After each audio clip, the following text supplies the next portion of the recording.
네, 안녕하세요. 8.15 모니톡. 오늘도 즐겁게 시작합니다. 오늘 제가 정말 좋아하는 분이었는데요. 드디어 저희 8.15 모니톡 스튜디오에 모셨습니다. 전 IBK 증권 리서치 센터장이셨던 이종우 센터장님이세요. 안녕하세요. 네, 안녕하세요. 네, 정말 반갑습니다. 아유, 진짜 그렇습니다. 네, 우리 이종우 센터장님이 하시는 여러 방송들은 제가 그래도 이렇게 보는 대로 발견하는 대로 많이 보고 그랬습니다. 그렇습니까? 네. 아유, 이거 감사합니다. 네. 그래서 오늘도 그 가지고 계신 여러 가지 해안들, 그러한 경험에서 나온 그런 노하우들, 지식들을 좀 많이 가르쳐 주셨으면 좋겠습니다. 아유, 뭐 제가 배워야 되죠. 아유, 별 말씀을요. 그럼 이제 바로 들어가서요. 지금 가장 뭐 세계적으로 화두가 되고 있는 게 이제 미중 무역 전쟁이잖아요. 네, 그렇죠. 예. 금방 끝날 것 같다가도 계속 이어지고 또 해결될 것 같다가도 또 이어지고 뭐 끝이 잘 안 보이는데 현재 상황 그리고 앞으로의 전망은 어떻게 보시나요? 네. 우선 아무튼 본론을 말씀드리기 전에 제가 증권회사에서 한 30년 넘게 주식시장을 보고 그 주식시장에 미치는 여러 가지 요인들 이런 것들도 한번 보고 그랬었는데 이렇게 오래 가는 건 처음 봤습니다. 그 이전에 굉장히 오래 갔다라고 생각했던 게 91년도에 걸프전이 났을 때가 그때가 한 1년 정도 끌었었거든요. 근데 지금 그 미중 무역 분쟁이 거의 2년 정도가 되기 때문에 굉장히 오래 간다라는 생각이 듭니다. 자, 앞으로 어떻게 될 것인가 하는 것들을 한번 우선 이제 보면요. 1차 타결을 위해서 지금 계속해서 노력을 하고 있는 상태이죠. 문구 작업에 들어가 있다라고 얘기하고, 그 다음에 이제 트럼프 대통령의 트위터를 통해서 보면, 면밀히 앞으로 왔다. 이런 얘기를 합니다. 그렇기 때문에 아마 1차 협상은 타결이 날 거라고 그렇게 생각이 되고 있고요. 또 이제 1차 협상은 상대적으로 봤을 때 타결이 나기가 굉장히 쉽습니다. 왜냐하면 그거는 가지를 전부 치고 나면 마지막 남는 거는 뭐냐면 그 중국이 미국의 농산물을 원래 400억 달러 사기로 했던 걸 500억 달러 사주면서 100억 달러로 늘려주기로 했고요. 그 다음에 미국이 그동안에 사전적으로 얘기했었던 그 관세 이런 것들을 이제 그 부분적으로 했던 것들을 유예시켜주는 이 양쪽을 버터를 하는 거였기 때문에 상대적으로 그렇게 어렵지는 않습니다. 그래서 아마 제가 봤을 때 조만간 1차 타결이 날 거라고 그렇게 생각이 되고 있고요. 그 대신에 이제 앞으로의 과정을 한번 보면 앞으로의 과정은 굉장히 지난한 과정이기 때문에 아마 섣불리 건드리기도 어려울 걸로 그렇게 생각이 되고 있고 또 그 타결이나 이런 것들도 쉽지 않다라고 봐야 됩니다. 원래 미중 무역 분쟁이 붙을 때에 가장 중요시 됐던 것들은 이제 지식재산권을 포함한 6개 부분 정도 있었거든요. 근데 이 6개 부분은 1차 타협에서는 전혀 건드리지 않는 형태고요. 뒤로 넘어가는 형태가 될 수밖에 없습니다. 그런데 이 뒤로 넘어가는 데서 가장 큰 문제가 뭐냐면 중국이 의외로 굉장히 세게 나오는 형태를 지금 이제 취하고 있다라고 봐야 되죠.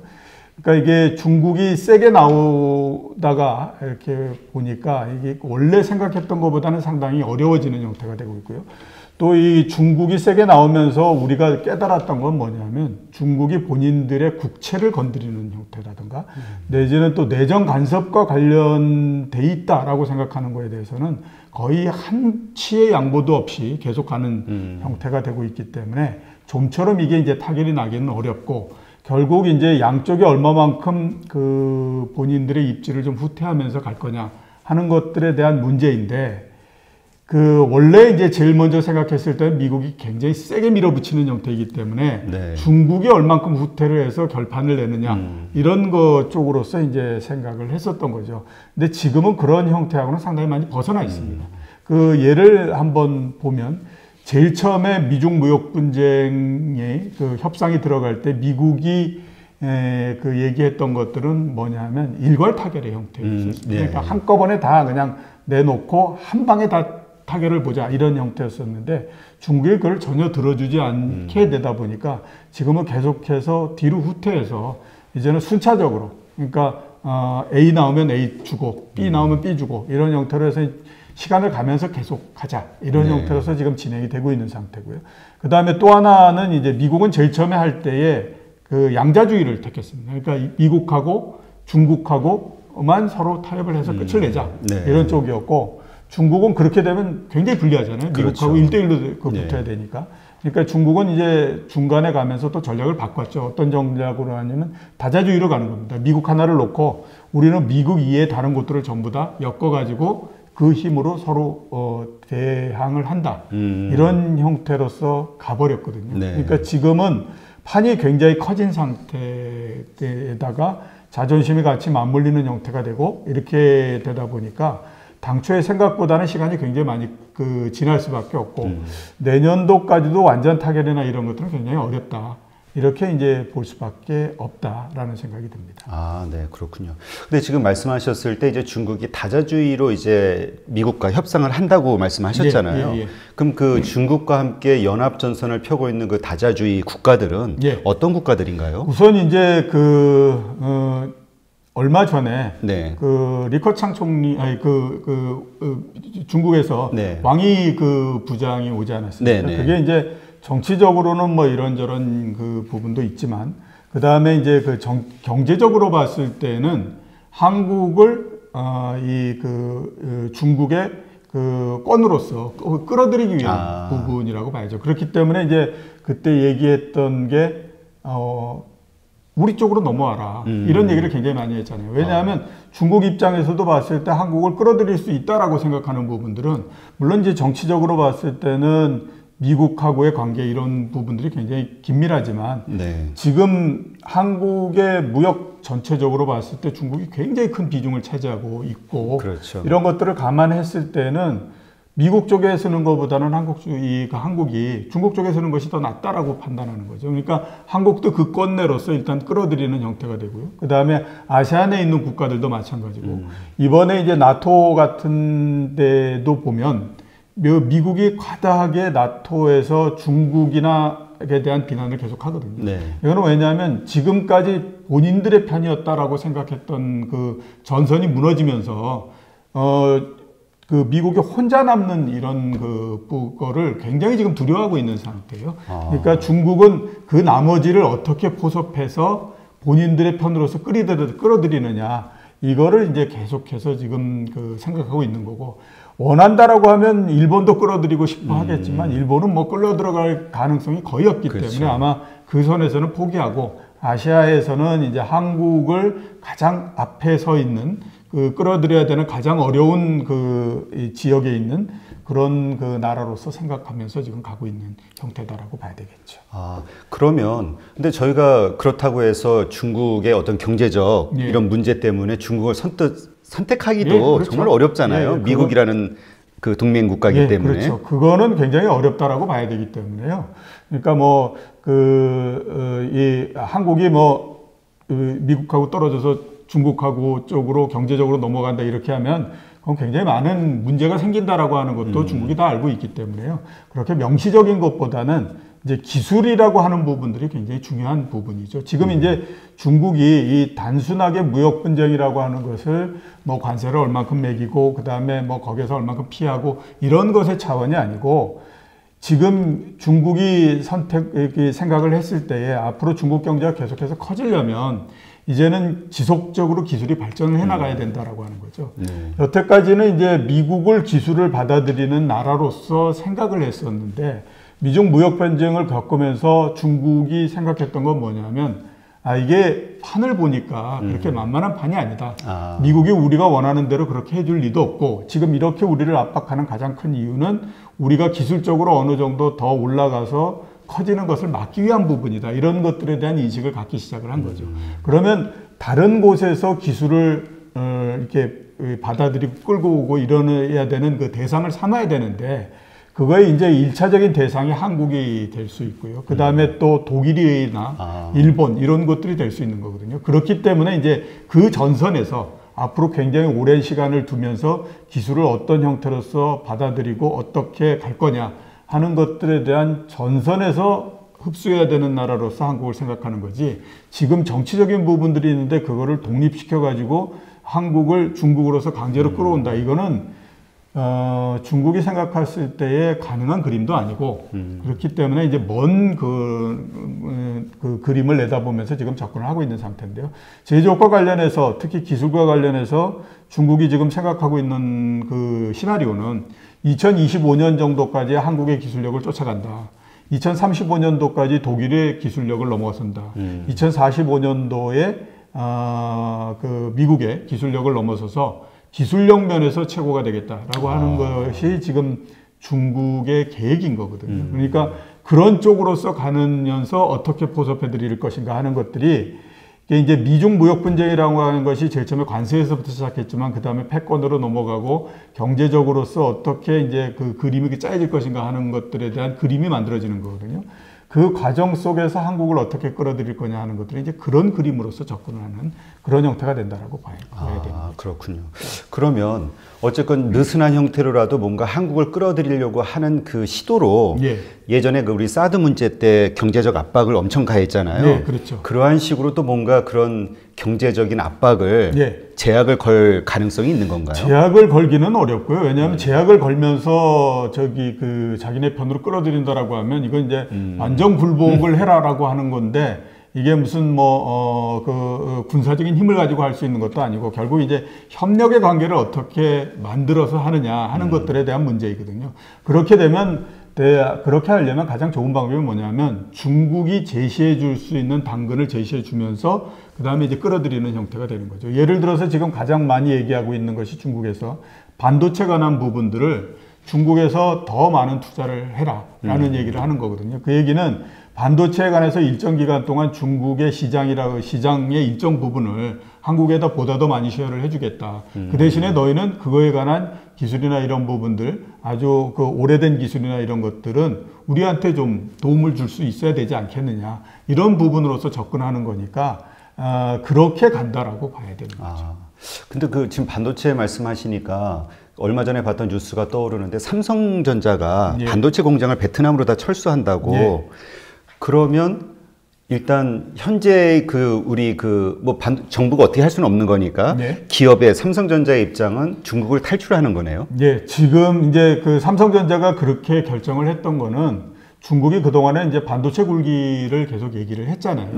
그렇기 때문에 삼성 입장에서는 다른 나라에 있는 기업들이 무서운 건 아니에요. 다른 나라 미국에 있는 기업이나 일본에 있는 기업이나 이런 데는 옛날에 같이 했다가 전부 다 이렇게 깨져 나간 곳이기 때문에 그런 데서 다시 시작하거나 그러지는 않거든요. 근데 중국에 있는 기업이라고 하는 것이 무서운 가장 큰 이유는 중국 기업은 여태까지 하지 않았기 때문에 신참자가 되는 거죠.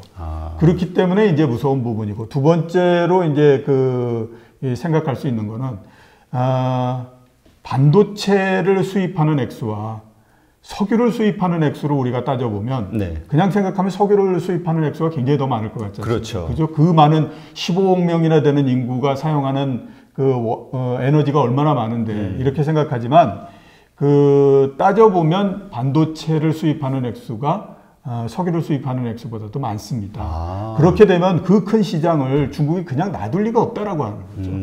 그런데 거기에 들어가서 계속해서 뭐 이렇게 하고 한다라고 하면 그거는 지금은 달콤하다고 하더라도 나중에 우리가 세게 물린다라고 생각할 수 있기 때문에 삼성 입장에서는 굉장히 이 부분들에 대해서 민감하게 반응할 수밖에 없고요. 거기에다가 이제 중국 같은 경우에는 뭐라 그러더라도 사회주의 시스템을 갖고 있지 않습니까? 이거는 굉장히 강렬한 통제력을 갖고 있기 때문에요. 다른 자본주의 국가가 만약에 뭐 반도체를 투자하고 이랬을 때 이게 가장 큰 문제가 뭐냐면 그 나라에서도 그 나라 기업이 만드는 반도체가 성능이 떨어질 경우에는 사용할 수가 없잖아요. 그런데 중국 같은 경우에는 통제 시스템이 굉장히 강하기 때문에 이거를 제일 처음에 초기 투자해서 어느 정도 기술력이 만들어질 때까지 중국 정부에서 직접 개입을 하게 되면 이걸 어느 정도 극복을 할 수 있다라고 하는 거죠. 그런 것들 때문에 삼성 입장에서는 여기에다가 지금 당장에 발을 들이면 굉장히 달콤하게 하죠. 계속 발을 들일 수는 없다. 이런 이제 생각을 할 수밖에 없는 거죠. 그렇겠네요. 이게 정말 지금서부터 그런 관계가 형성이 된다면 머지않은 시간에 아주 강력한 경쟁자를 하나 만들어주는 셈이 되니까. 그러니까 예를 들어서 보면 그렇습니다. 한 7, 8년 전 정도에 우리나라의 화장품이 중국에 굉장히 많이 나갔잖아요. 그때 이제 뭐 어지간한 중국의 내수 기업들이 없었거든요. 근데 우리나라에 있는 많은 화장품 회사들이 중국이 노다지다라고 생각하고 막 뛰어들고 그 다음에 또 뭐 하고 해가지고 한때 굉장한 화장품 붐을 일으켰었는데 생각해보면 간단하잖아요. 15억 명의 인구가 있다라고 하면 그 중에 7억 5천만 명은 여자입니다. 그죠? 그 7억 5천만 명이 쓰는 화장품을 중국이 내수 기업 하나 없이 전부 다 한국이나 프랑스나 일본 기업들한테 그 시장을 다 내줄 거다. 이거는 절대 있을 수가 없는 일이거든요. 지금 한 불과 10년도 안 지나서 이 점유율이나 이런 것들을 살펴보면 이미 3, 4개 정도의 중국의 내수 기업들이 다 올라오는 형태가 됐거든요. 똑같은 경우가 반도체에다 적용이 될 수 있다. 이렇게 이제 보는 거죠. 이제 지금 그 경제에 대해서 이제 말씀을 하시니까 문득 떠오르는 게 뭐냐면 어떤 분은 그런 얘기 하시더라고요. 이제 중국에서 제조업 품목으로 경쟁을 하려는 것 자체는 비전이 없는 짓이다. 그래서 뭔가 정말 선진화된 금융이라든가 이런 걸로 먹고 살아야 되지 않냐라는 이야기 하시는 분도 있고 한국이 금융으로 돈 벌기는 쉽지 않다. 뭐 부정적으로 얘기하시는 분도 있고 한국이 과연 중국이라는 어쨌든 엄청난 시장이 있는데 어떤 식으로 가야 뭔가 좀 큰 이익을 얻을 수 있을까요? 일단 뭐 중국에서 금융을 통해서 돈을 번다라고 하는 거는 쉬운 일이 아닙니다. 왜 쉬운 일이 아니냐면요. 사이즈가 굉장히 많이 다릅니다. 그러니까 중국의 금융기관들의 사이즈와 우리의 사이즈가 굉장히 다르기 때문에요. 우리가 거기에 들어가서 돈을 벌고 어쩌고 한다고 하더라도 이게 벌 수 있는 것에서 한계가 있어요. 예를 들어서 한번 보면 제가 옛날에 현대차증권에 있었던 것 같은데 그때 이제 중국의 협력증권회사가 있었거든요. 그래서 그 회사가 이제 유상증자를 한다고 그래가지고 그때 한국의 이제 그 현대차 뭐 이렇게 증권한테 우리가 피를 섞기 위해서는 증자에 좀 참여해라 이렇게 얘기했어요. 그래서 이제 저희 생각으로는 그러면 한 100억 정도만 투자하면 되겠지라고 생각했는데요. 100억은 무슨 100억입니까? 그쪽에서 얘기하는 거는 거의 2천억 정도 이렇게 되기 때문에 이미 그 사이즈가 굉장히 틀려서 우리가 들어갈 수 있는 이 한계나 이런 것들이 그렇게 많지가 않기 때문에요. 그렇고 두 번째는 지금 만약에 그 시장에서 금융으로서 많은 돈을 벌 수 있다라고 하면요. 우리보다도 굉장히 노하우가 많은 서구의 회사들이 이미 다 뛰어들어가 있는 상태이기 때문에 우리가 거기에서 그렇게 크게 뭐 이렇게 하기는 어렵죠. 그래서 이제 많이들 얘기하는 게 중국의 금융위기가 났을 때 그때 이제 우리가 거기에서 중국의 주식 좀 사고 이렇게 해서 수익을 내야 된다 이렇게 가는데 그건 정말 제가 봤을 때는 좀 소설 같은 얘기다. 그래요? 이런 이제 생각이 들고요. 앞으로 중국에서 뭘 해서 이제 돈을 벌 거냐 하는 것들을 한번 따져보면 이미 이제 상당히 많이 변화하고 있는 상태이잖아요. 그러니까 2000년대 초에 한 2000년부터 2010년도까지 한 10년 정도 그때 처음으로 중국 특수가 나왔을 때는 그때는 어떻게 하든지 자본주의였거든요. 그게 이제 굉장히 컸기 때문에 뭐 두산 인프라코아 이런 데가 브루도자를 굉장히 많이 굴삭기 수출해서 돈 많이 벌었다. 뭐 이런 얘기들 많이 했지 않습니까? 근데 그게 2010년대를 지나면서는 거의 사라져 버렸고요. 그 다음에 이제 2010년대 후에 들어오면서는 이제 소비재로서 넘어오는 형태가 돼버렸지 않습니까? 그러니까 그만큼 중국에서 이미 자본재를 어느 정도 할 수 있는 때가 되니까 우리는 이제 그쪽으로 넘어온 거거든요. 그래서 앞으로 한번 생각해 보면 그래도 이제 소비재나 이런 부분들에서는 우리가 중국보다는 여전히 상당한 우위를 갖고 있기 때문에 그 부분이 더 나을 것 같고요. 그 다음에 이제 더 넘어가는 건 역시 이제 문화 콘텐츠를 비롯해서 이런 이제 소프트웨어 쪽이 될 수 있는 그런 콘텐츠 산업 이런 쪽으로서 계속해서 넘어가야 중국 쪽에서 돈을 벌 수 있다라는 생각이 저는 듭니다. 네, 그렇군요. 이제 2019년을 이제 마무리하고 2020년을 맞이하는 이제 시점인데요. 뭐 올해 뭐 여러 가지 경제 위기에 대한 이야기도 있었고 뭐 여러 가지 좀 세계 상황이 복잡했잖아요. 그렇죠. 그러면서 뭐 금이나 달러도 좀 폭등을 했었고요. 그래서 지금도 뭐 금이 낮다, 달러가 낮다, 뭐 여러 가지 의견들이 분분하거든요. 어떠한 투자가 좀 앞으로 괜찮을까요? 우선 이제 금이나 달러 한번 생각해 보면요. 이게 내년도를 포함해서 괜찮을 거다라고 얘기하는 거는 바닥에는 어떤 정서를 깔고 있냐면 세계 경제는 굉장히 안 좋다. 심지어는 위기가 발생할 수도 있다. 이런 이제 기본 가정을 가지고 가는 거거든요. 근데 이제 위기가 발생할 수 있다라고 하는 거는요. 우리가 정규 분포상 봤을 때 굉장히 끝부분에 있는 거잖아요. 그러니까 그거를 가지고 표준 시나리오로 삼아서 하기는 굉장히 어렵습니다. 만약에 그런 위기에 관한 가능성을 제외하고 나면요, 금은 제가 봤을 때 그렇게 매력적인 그런 투자 대상은 아니다라고 봐야 되죠. 지금이 온스당 1,500달러 거의 부근까지 갔는데 내년도를 한번 생각해 보면 1,500달러가 위에 네. 천장일 것 같고 바닥이 1,200달러 정도 사이에서 왔다 갔다 하는 형태가 될 걸로 보이거든요. 네. 그러니까 별로 그렇게 좋은 투자 대상은 아니다라는 생각이 듭니다. 이게 많이 얘기하는 것이 이제 옛날에 온스당 거의 1,800달러를 넘어서까지 갔다. 네. 이런 이제 얘기를 하기도 하거든요. 2000년대 중반 정도에 이제 그렇게 했었는데 그때는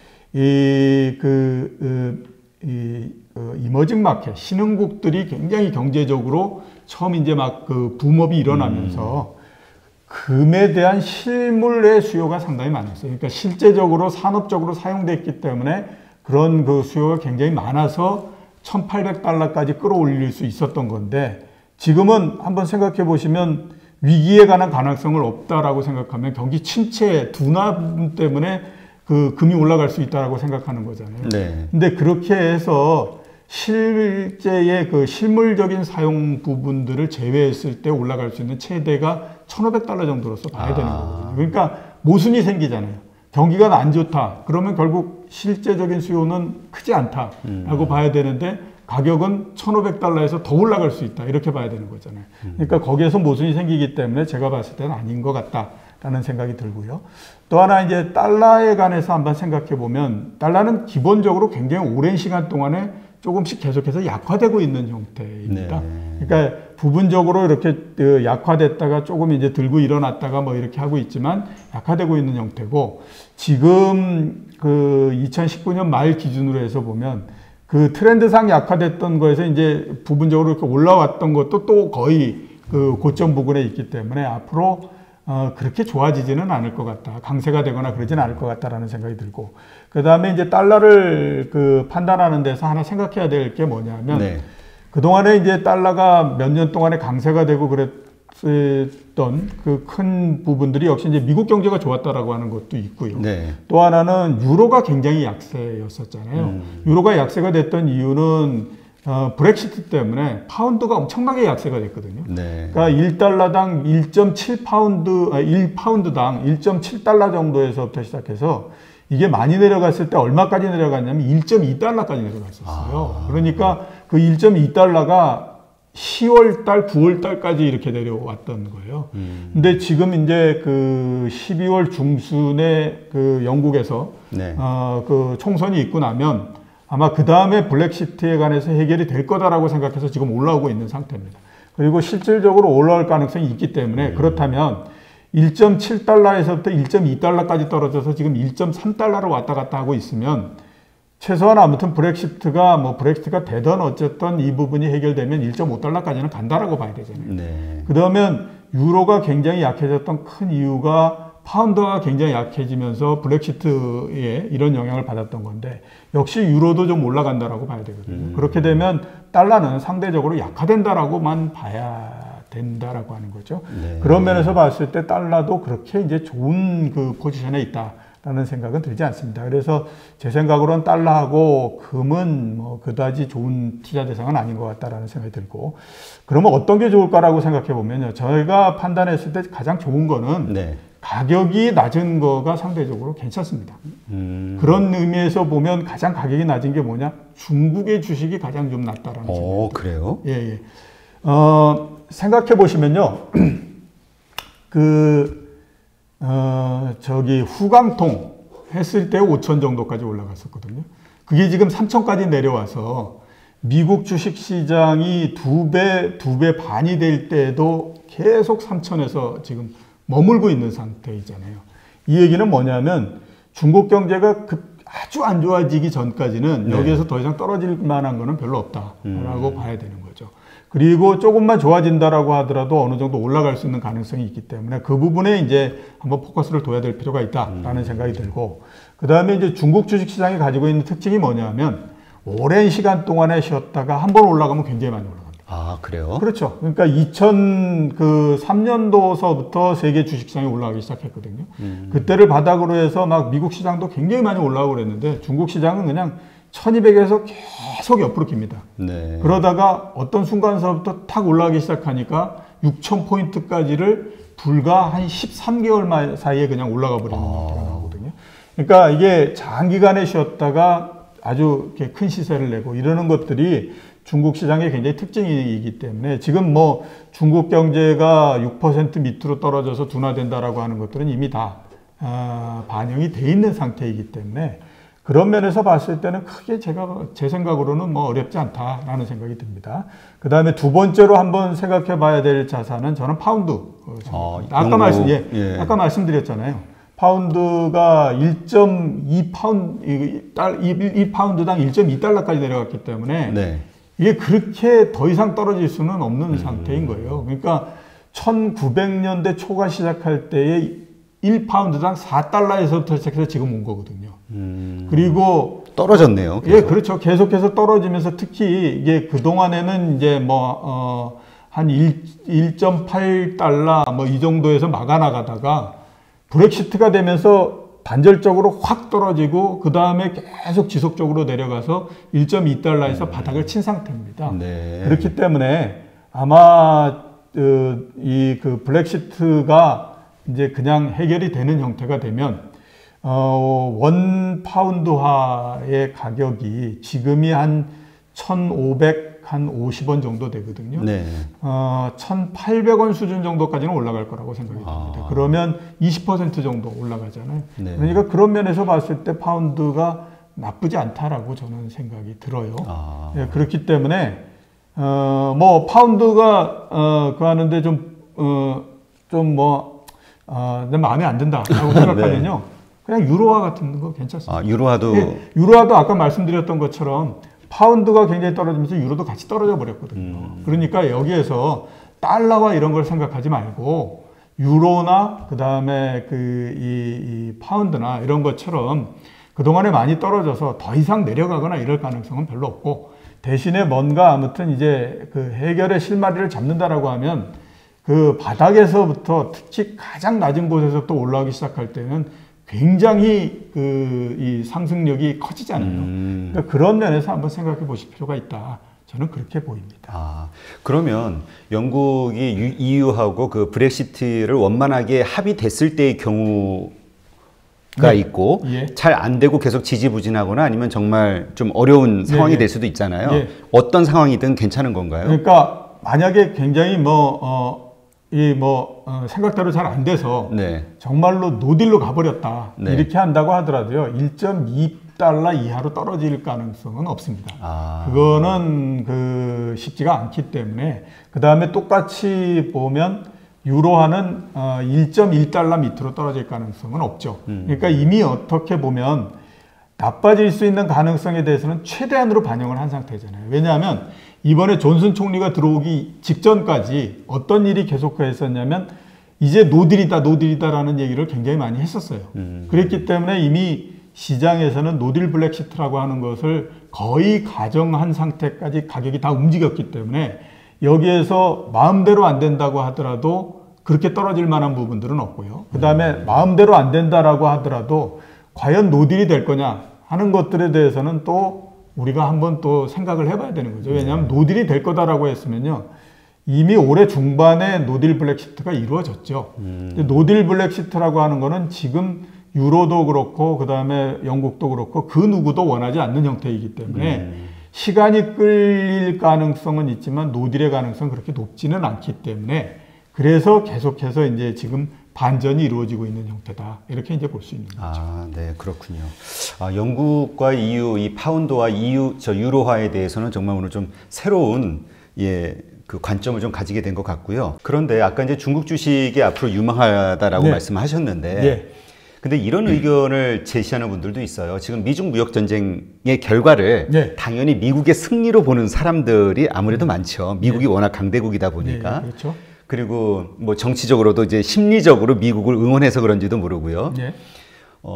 중국은 앞으로 정말 위험한 상황이 오지 않을까. 그리고 중국의 어떤 그 뭐 투자자도 그렇고 하여튼 뭐 지금 여러 가지 문제들로 인해서 어려운 상황이 되고 네. 하여튼 중국에 투자하는 건 위험 리스크가 크지 않냐 네. 이런 생각 가진 분들이 많더라고요. 우리가 중국을 볼 때에 우리의 시각으로 보는 것 같지만요. 네. 우리가 중국을 볼 때의 시각은 월가의 시각으로 봅니다.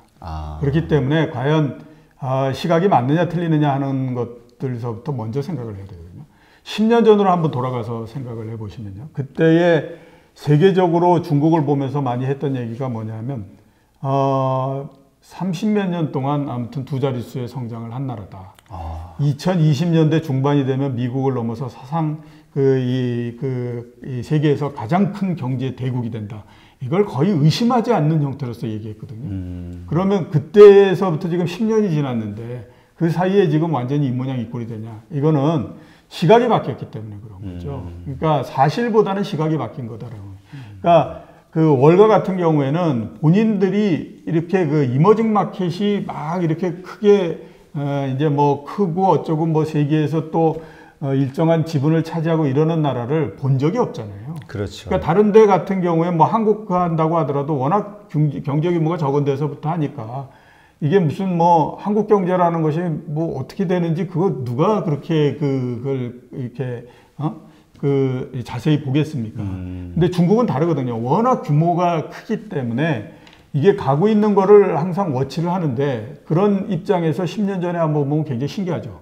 아니 어떻게 20년 넘는 동안 10%의 성장을 계속할 수가 있어? 이게 말이 돼? 이런 이제 생각을 하는 거죠. 그러니까 야 정말 경이로운 나라야 이렇게 생각되니까 그거를 그대로 연장시켜 보면 이게 2020년대 중반 되면 미국을 넘어가는구만 이렇게 이제 생각을 하는 거죠. 근데 그 이후에 한번 보면 뭐 이러니 저러니 어쩌니 뭐 이렇게 하면서 그 하니까 그 다음에 드는 생각이 뭐냐면 역시 이머징 마켓은 안 돼 이렇게 생각하면서 하는 거죠. 그래서 이제 그런 얘기들이 이제 계속 나오는 형태인데요.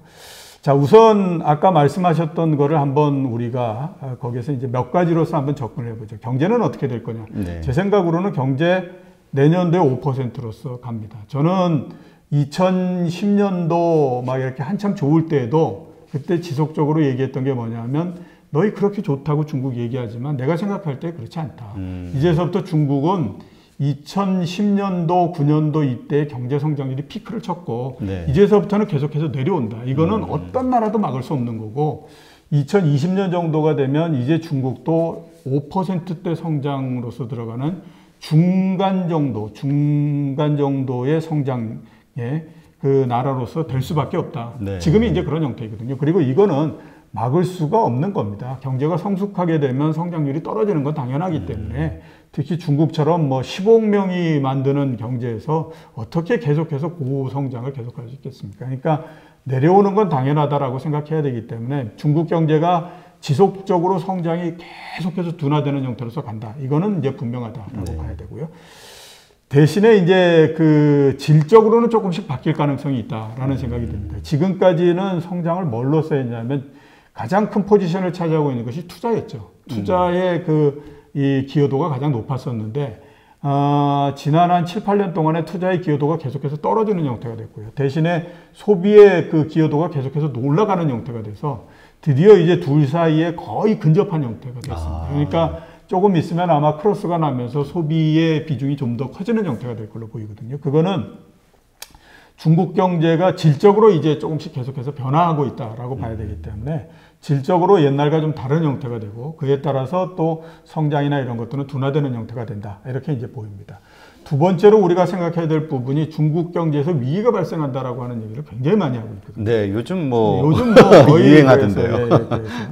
그러니까 이제 중국에서 왜 위기가 발생하냐 뭐 이런 얘기를 해보면 두 가지를 많이 듭니다. 하나는 2019년도에 중국 그 인민은행에서 경제안정보고서를 금융시장 안정보고서를 냈죠. 네. 거기에 이제 한번 보면 전체 기업 중에서 한 13.5% 전체 기관 중에서 13% 정도 되는 500개 정도의 지방은행들이 굉장히 부실하다.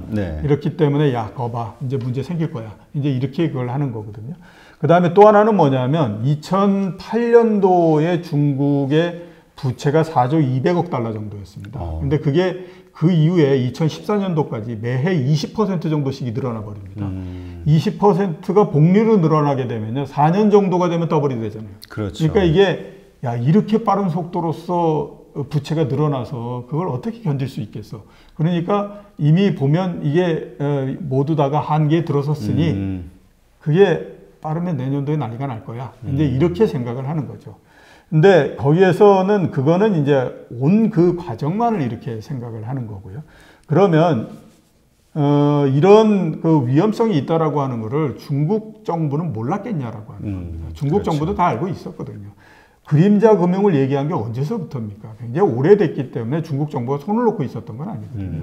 그래서 그 이후에 이런 그 부실이 생길 수 있는 가능성, 그 다음에 부채가 굉장히 커져서 문제가 될 수 있는 가능성, 이거를 치유하기 위해서 굉장히 노력을 많이 했어요. 그래서 전체적으로 그 지금은 이제 부실의 비율이라든가 내지는 부채에 관한 비율이 계속해서 조정이 돼서 국제적인 기준으로 봤을 때는 좀 높다라고 생각하지만 아주 높아서 굉장히 심각하다 이렇게 볼 수 있는 수준에서는 조금 낮아져 있는 그런 형태입니다. 그 다음에 두 번째로 우리가 한번 보면 역시 이제 외환 보유고가 있느냐 없느냐 이런 것들이 굉장히 큰 역할을 하잖아요. 그게 뭐 그 실질적으로 쓸 수 있는 외환 보유고가 얼마냐 하는 것들하고 상관없이 네. 굉장히 큰 액수를 가지고 있기 때문에 그 역할도 상당히 있다라고 봐야 될 것 같고요. 세 번째로 우리가 한번 생각해 봐야 될 거는 중국에서 큰 5대 시중은행이 있거든요. 네. 중국은행, 그 다음에 뭐 인민은행, 그 다음에 뭐 공상은행, 또 뭐 농민은행, 뭐 이런 것들 많이 있습니다. 네. 이런 은행들의 대주주가 누구냐? 모두 다가 중국 정부입니다. 최소 지분율이 70% 이렇게 되거든요. 그러니까 만약에 모든 어떤 이제 사회적으로 그 이게 부실의 부분이 생긴다. 기업에서 부실이 생겨서 어쩌고 저쩌고 이렇게 되면 그 부실은 금융기관으로 넘어옵니다. 그죠? 그리고 그 금융기관이 그걸 처리 못하게 되면 또다시 어디로 오냐면 은행으로 모입니다. 만약 은행으로 다 모이고 은행에서 그걸 처리를 못하게 되면 정부로 넘어가는 형태가 돼서 이제 거기에서 결판을 내는 형태가 되죠.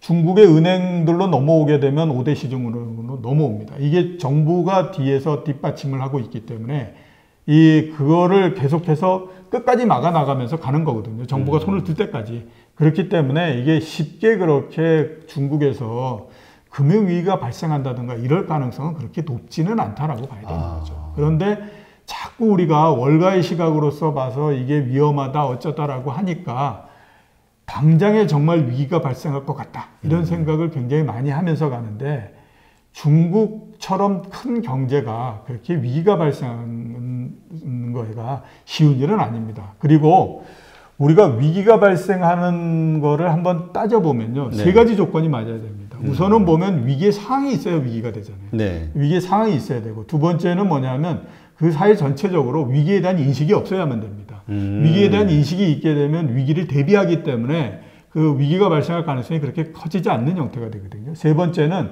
정부가 위기가 발생할 거에 대해서 굉장히 해태해버리거나 아니면 능력이 없어서 막지를 못하거나 이런 형태가 되는 거죠. 네. 그러니까 미국의 금융위기 같은 경우를 한번 우리가 살펴보면 그 서브프라임 모기지 이런 것들에 대해서 상당히 부실이 생겼기 때문에 그런 상황이 발생을 한 겁니다. 네. 사회적으로 한번 보면 미국이 금융위기가 날 거다라고 하는 것에 대해서 누구도 인정하지 않았었죠.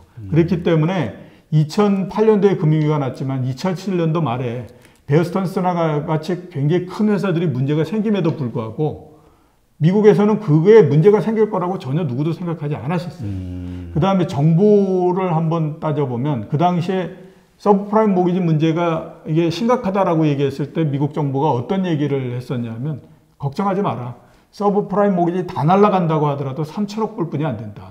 그거 못 막을 미국 정부가 아니다. 이러다가 이제 날아가 버린 형태가 됐거든요.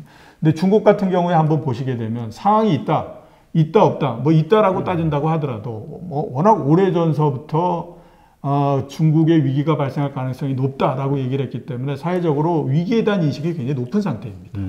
중국 정부도 마찬가지로 그런 얘기들이 굉장히 많기 때문에 대비에 대한 마음가짐을 굉장히 많이 하고 있는 상태고 지난 한 4, 5년 동안 거기에 대해서 꾸준하게 아무튼 어떤 정책이 있는지를 피는 형태가 됐잖아요. 네. 그러니까 이게 이런 상태에서는 당장의 위기가 발생하거나 하기가 쉽지가 않다라고 하는 거죠. 그러니까 이런 것들을 인정을 해야 되는데 이런 부분들에 대해서는 전혀 생각하지 않고 그냥 요게 요렇고 거기에다가 우리나라의 경우를 보니 고도 성장이 끝나고 중간 단계 성장으로 넘으면 한번 구판을 벌리더라. 만불 시점에서. 예, 그러니 중국도 그렇게 될 거야. 이렇게 얘기하는 거는 너무 단순하게 보는 거더라고요. 아, 그렇군요. 근데 이런 이야기 하시는 분도 있더라고요. 네. 그러니까 어떤 이제 지금 말씀하신 대로 문제가 있으면 이제 그걸 처리를 하면 되는데 사전.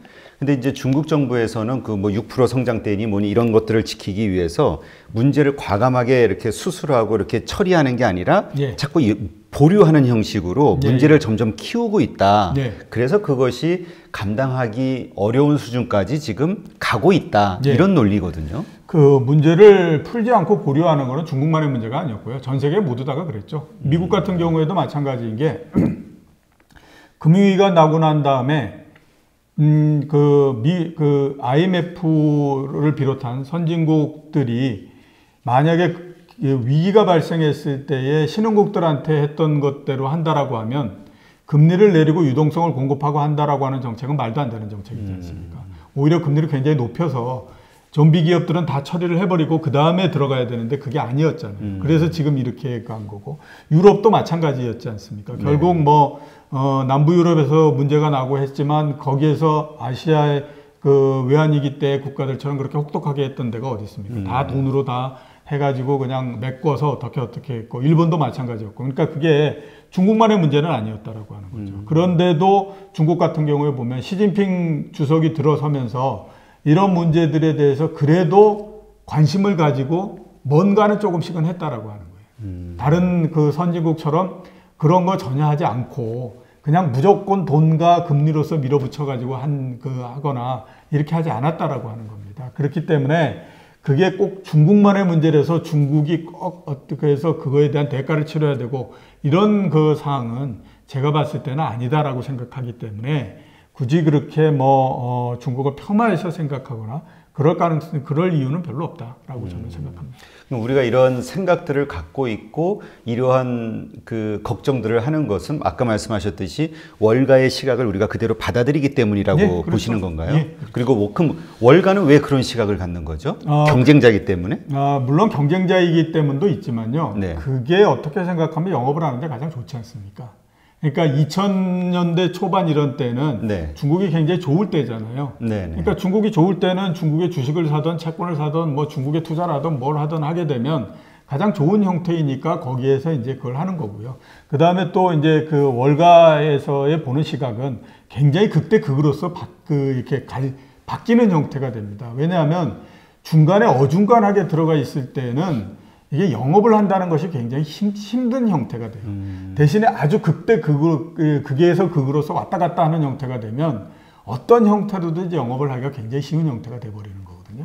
그렇기 때문에 이제 그런 면들이 있고 또 하나는 그 월가가 이런 그 이머징 마켓들이 어떻게 커오고 그 경제가 어떤 형태로서 진행이 되고 이런 것들을 봤던 경험이 그렇게 많지 않기 때문에 그 좋을 때는 극단적으로 좋게 보고 나쁠 때는 극단적으로 나쁘게 보고 이런 성향을 가질 수밖에 없는 거죠. 그러니까 계속해서 이제 이 보는 시각이 이렇게 이쪽은 위기 이런 형태로서 이제 가는 그게 되는 거죠. 그러면 또 그 중국의 경제 위기를 걱정하는 사람들의 그 논리 중에 하나인 그 기업 부채 문제, 뭐 GDP의 200% 넘을 것이다 어쩌다 알 수 없다 여러 가지 이야기가 있는데 기본적으로 그 팩트가 그렇다고 했을 때 그것이 그렇게 그 중국 경제가 무너질 정도의 큰 문제는 아닌 건가요? 기업이 다발로서 문제가 생기고 한다고 했을 때는 당연히 문제가 생길 수밖에 없다라고 봐야 되는 거죠. 그러니까 그 부분이 위험한 거는 사실입니다. 근데 기업이 부실해지고 하는 것들이 일단은 얼마만큼 경제에 충격을 주느냐 하는 것들은 그 기업의 부실이 생겨서 얼마나 많은 기업들이 넘어가느냐 하는 거가 1차적인 부분이고요.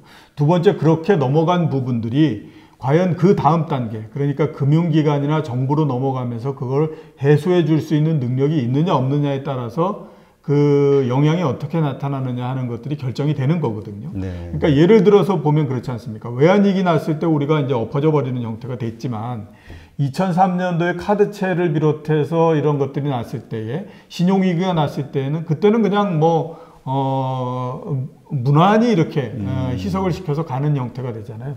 그건 뭐냐 하면 그 앞 단계에서 문제가 생긴다고 하더라도 뒷 단계에서 그걸 해결할 수 있는 능력이 있다라고 하면 그렇게 크게 벌어지지는 않는 형태가 된다라고 하는 겁니다.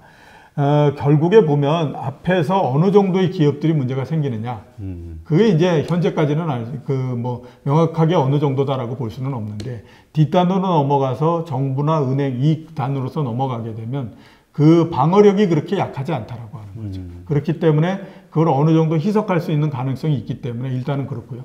두 번째는 우리가 한번 생각해 보면 사기업 같은 경우는 굉장히 어려워질 수 있죠. 근데 중국은 뭐라고 하더라도 기업 전체 규모로서 봤을 때에 거의 한 50% 정도는 국영의 기업이잖아요. 그리고 사회주의 시스템을 가지고 있는 형태이기 때문에 이거를 얼마든지 중국의 정부가 우리가 능력이 없어서 더 이상 막을 수 없다라고 할 때까지는 늘릴 수 있는 그런 능력을 갖고 있는 거거든요. 그러니까 그런 면에서 우리가 따져보면 그냥 순수하게 자본주의를 택하고 있는 기업 이런 것들보다는 오히려 또 어떻게 생각하면 견딜 수 있는 능력 이런 부분들도 좀 더 갖고 있다 이렇게 이제 볼 수가 있는 거죠. 그렇군요. 그러면 아까 말씀하셨듯이 중국 정부 관리들은 지금 자기네들의 이런 현재 세계적인 우려와 관련해서 심각성을 인지하고 있는 거는 확실한 건가요? 예, 그렇죠. 그 동안에 얼마나 많은 나라에서 그 얘기를 계속 했는데 중국의 관료들이 그런 것들에 대한 인식을 안 갖고 있다라고 생각하면 그건 너무 중국의 능력을 또 폄하하는 거다 이렇게 이제 봐야 되는 거겠죠. 진짜 어떤 분이 그런 말씀을 하시더라고요. 이렇게 나름대로 현재 상황에서 어떤 미래라든가 미래의 어떤 상황에 대해서 예측하는 게 현재 시점에서는 맞는데 꼭 틀린다. 틀린 이유는 뭐냐면 상대방이 대응을 하기 때문에 자꾸 변한다라고 말씀을 하셨거든요. 그러니까 아마 중국에서도 뭔가 그러한 것들에 대한 대응 준비를 다 하고 있다. 예, 그렇죠. 그렇기 때문에 앞에서 제가 위기가 발생하려면 세 가지 조건이 맞아야 된다라고 해서 말씀드렸던 건 그렇게 위기에 대한 인식이나 이런 걸 갖고 있으면 틀림없이 이쪽에서는 뭔가의 대응 카드를 계속해서 생각을 하거든요. 그렇기 때문에 우리가 생각했던 거하고는 다른 그림이 나오는 경우가 상당히 많은 거죠. 그렇군요. 또 센터장님 말씀 들으니까 이제 정확히 좀 이해가 되네요. 조금 더 이게 좀 넓혀서 지금 중국의 위기, 경제 위기에 대해서 말씀을 나눴다면 또 전 세계의 그 위기, 경제 위기에 대해서 걱정하시는 분들이 많이 있거든요. 현재 상황이 우리가 엄청난 역사상 최고의 그 부채의 바다 위에 떠 있는 상황이다. 그리고 이것은 어떻게든 정리될 수밖에 없는 거다. 역사적으로 봐도. 그런 상황에서 이러한 여러 가지 그 부작용 때문에 2020년도에 경제 위기가 올 것이다라고 이야기하시는데 센터장님 의견은 어떠세요? 우선 이제 한번 데이터를 보면 지금 전 세계적으로 정부, 기업, 가계가 가지고 있는 부채를 전부 다 모으면 대체적으로 250조 달러 정도가 될 거라고 지금 전망을 하고 전 세계요? 분석을 하고 있습니다. 250조 달러를 전 세계 인구로 나누게 되면 1인당 32,500달러. 그런가요? 그러니까 그 정도의 부채를 모두 다 갖고 있는 거죠. 저도 갖고 있고 그러네요. 이렇습니다. 근데 이게 이제 부채가 늘어왔던 과정을 한번 보면 1999년도가 대체적으로 어느 정도 추계되냐면 84조 달러 정도 추계됐고요. 그 다음에 2004년도가 126조 달러. 그 다음에 2009년도가 186조 달러, 2014년도가 215조 달러거든요. 그러니까 2009년도 이전, 2008년도에 금융위기가 났으니까 금융위기가 날 당시가 대략 170조 정도였고, 170조 달러 정도였고, 지금 금융위기가 나고 지금까지 10몇 년 정도 사이에 거의 한 80조 달러 정도가 늘어났으니까 엄청나게 빠른 속도로서 늘어났다. 이렇게 이제 볼 수가 있는 거죠. 그래서 이렇게 이제 부채가 굉장히 크게 증가했기 때문에 결국 이게 문제가 될 거다. 이제 이렇게 생각을 하고 있는 거라고 봐야 됩니다. 결론을 한번 말씀드리게 되면 문제가 생길 수도 있고 문제가 안 생길 수도 있고 뭐 이런 형태입니다. 그러니까 부채의 규모가 커졌다라고 해서 꼭 문제가 생기는 거는 아닙니다. 우리나라의 가계부채를 한번 보시게 되면 가계부채의 규모가 굉장히 크기 때문에 가계부채가 문제가 생길 거다라고 하는 얘기를 굉장히 오래전부터 했었죠. 근데 지금까지 이제 계속 그냥 이렇게 넘어오는 형태거든요. 그러니까 부채가 커졌다라고 하는 거는 이거가 부수적으로 여러 가지 생기는 이 그 악영향 때문에 부담이 되는 것은 분명하지만 부채의 규모가 커졌다라고 해서 꼭 버블이 터져버린다 이렇게 이제 볼 수는 없기 때문에 우리가 지금 생각하는 것처럼 큰 문제가 생긴다. 이건 틀림없다. 이렇게 이제 보기는 어려운 거죠. 대신에 어떤 문제가 생기냐면 이제서부터 이렇게 크게 생긴 부채를 만약에 지금서부터 생각을 달리해서 야 이게 너무 크니 이제서부터 뭔가 이거를 조정을 해야 되는 작업을 해야 되겠다라고 생각하게 되면 부채의 절대적인 규모를 줄인다라고 하는 것은 굉장히 어렵습니다. 경제 전체적으로도 굉장히 어려운 부분이기 때문에 그 조정을 그런 형태로 하지는 않고요. 대개 부채 총량이 늘어나지 않도록 계속 막아나가죠. 그렇게 되면 경제가 어떻게 됐든지 아무튼 꾸준히는 성장을 하잖아요. 그게 1%가 됐든 2%가 됐든 꾸준히 성장을 하게 되면 전체 전 세계 GDP 대비해서 전 세계가 가지고 있는 부채의 비율이 나옵니다. 그 비율이 적정한 수준으로 떨어질 때까지 이거를 늘리지 않는 형태가 되는 형태로서 가는 거거든요. 그러면 부채도 본인 스스로의 어떤 역할을 합니다. 이게 그 경제를 성장시키는 역할도 하고 그러는데 그만큼을 포기하는 형태로서 가야 되는 거거든요. 그렇기 때문에 그 부분들이 일단은 지금으로서는 가장 가셔야되어 있는 형태다라고 봐야 될 것 같고 그 부채가 터져서 굉장히 크게 문제가 될 거다라고 하는 거는 일단은 현재로서는 가봐야 된다라는 거가 되는 거죠. 많다라고 해서 꼭 터지는 부분들은 아니기 때문에 이제 그 하는데 어떻게 됐든지 아무튼 경제 전체에 미치는 악영향 이거는 불가피하다라는 생각을 가져야 되고요.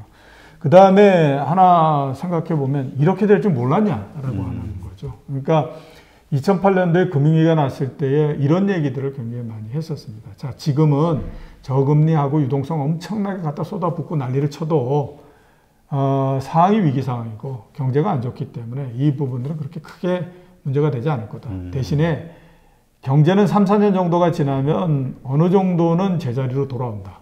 그러면 너무 많은 돈을 풀어대버렸기 때문에 이렇게 생긴 부채의 부분은 필히 자산의 가격을 움직일 수밖에 없다. 그러면 자산의 버블은 굉장히 생길 거고 그게 부채 버블과 맞물려서 굉장히 나중에 되면 골칫거리가 될 거다라고 얘기를 했거든요. 네. 그거는 모두 다가 그 예상을 했던 부분이었는데 어떻게 생각하면 전 세계 선진국 정부들이 저금리와 유동성 공급이라고 하는 것에 너무 취해버린 형태가 됐기 때문에 중간에 수정을 못한 거죠.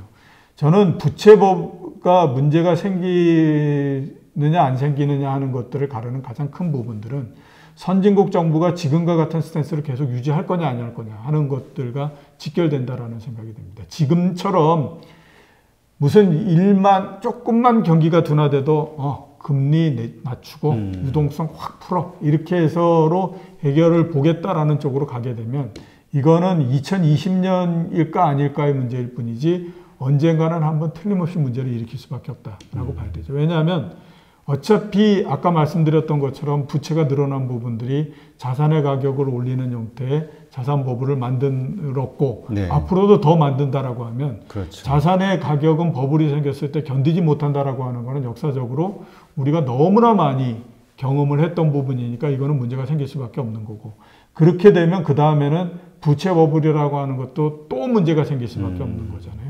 그러니까 결국 문제가 생기느냐 안 생기느냐 하는 것들은 선진국 정부가 어떤 정책적인 스탠스를 갖고 가느냐 하는 것과 연관된다. 이렇게 볼 수가 있겠죠. 지금 센터장님 말씀하신 그 선진국이라는 거는 미국을 말씀하시는 건가요? 미국뿐만 아니라 유럽도 마찬가지고요. 거기에다가 더 낀다라고 하면 일본까지도 마찬가지다라고 봐요.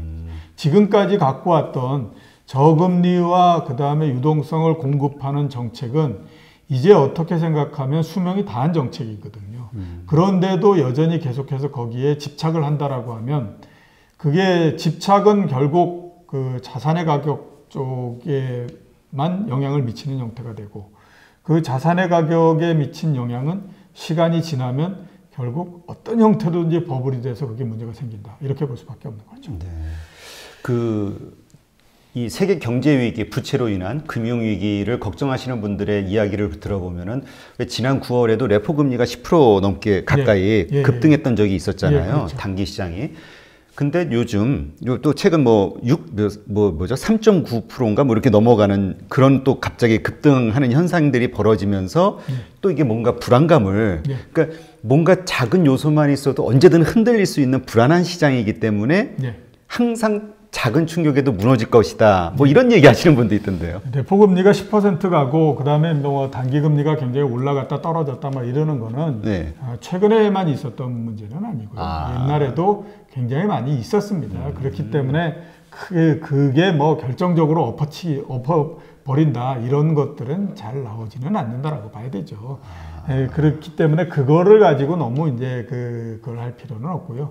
그런 생각을 가지시는 거는 기본적으로서 어떤 생각이 있냐면 지금의 자산의 가격은 너무 높고 부채는 너무 크고 그렇기 때문에 시간상의 문제이지 이건 여기에서 이제 한번 가는 거야. 이렇게 생각하게 되면 당연히 조그만 어떤 사실만 한다고 하더라도 이게 엄청난 크게 문제야. 이렇게 이제 보기 때문에 그런 거죠. 그런데 세계 경제라고 하는 것이 그렇게 견디는 힘이 약한 건 아니거든요. 그렇기 때문에 부분적으로 발생하고 이러는 것들에 너무 이 많은 의미를 두시게 되면 큰 틀을 판단하는 데서 조금 문제가 생길 수밖에 없죠. 그러면 우리가 정말 이거는 정말 위험한 상황이야라고 우리가 그냥 쉽게 인정할 만한 어떤 그런 전체적인 어떤 상황이 있지 않습니까? 이런 거는 그러니까 징조라고 해야 되겠죠.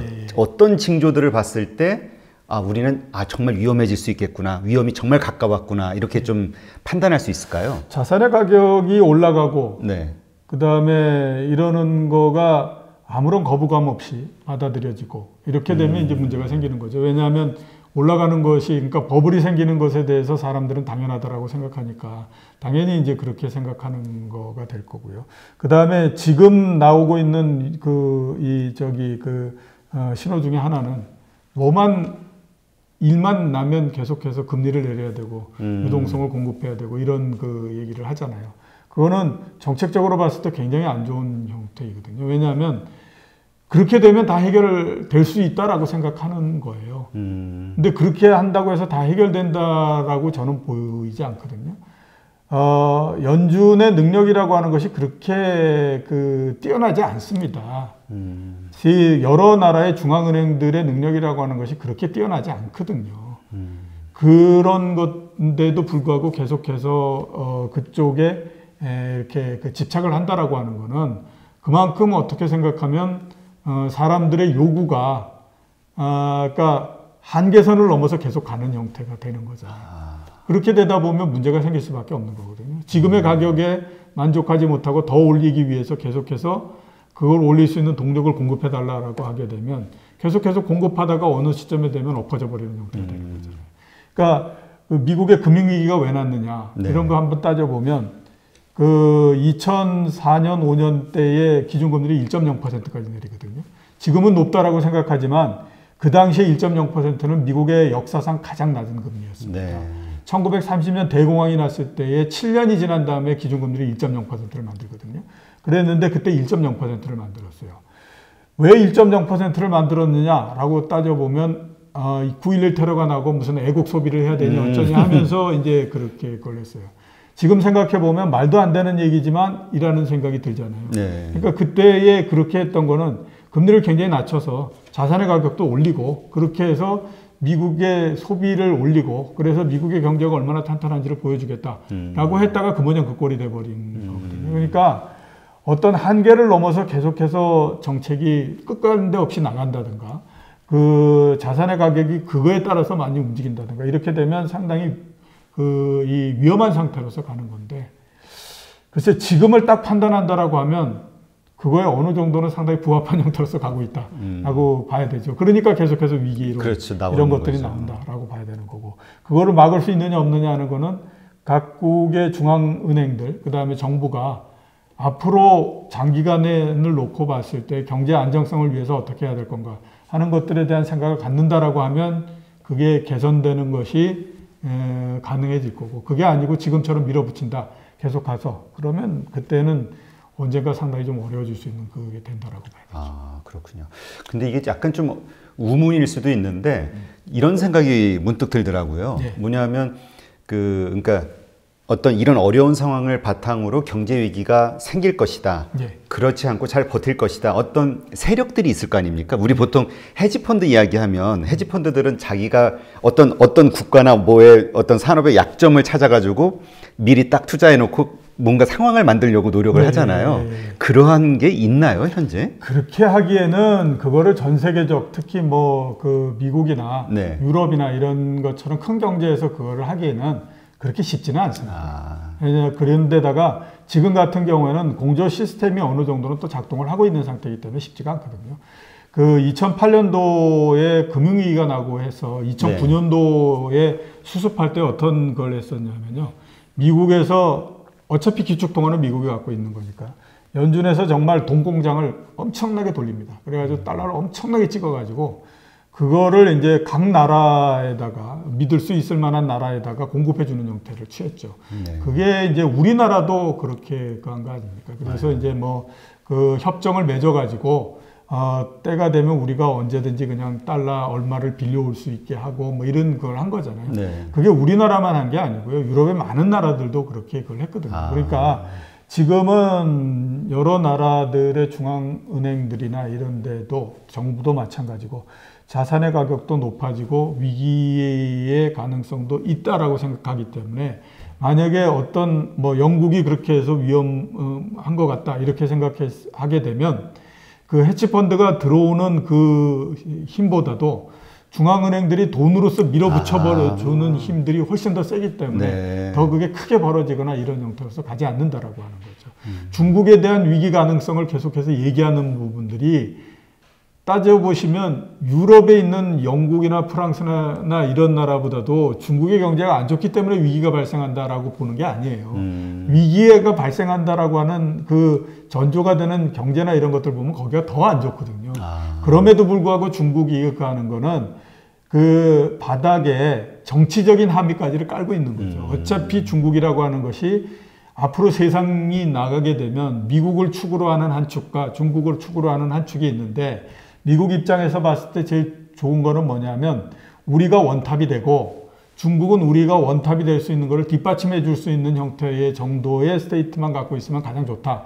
이렇게 생각을 하기 때문에 이게 더 크기 전에 한 번은 밟아야 된다라고 생각을 하는 거죠. 그게 정치적인 이제 그게 들어가는 거니까 그런 과정 속에서 보면 이게 문제가 생길 가능성이 있다라고 했을 때에 유럽의 나라를 그 지원해주는 것 같은 형태를 하지 않는다라고 하는 거죠. 그리고 오히려 이게 위기가 발생할 수 있도록 만들어버릴 거다라는 그 생각을 밑바탕에 깔고 있기 때문에 그 얘기를 하는 거거든요.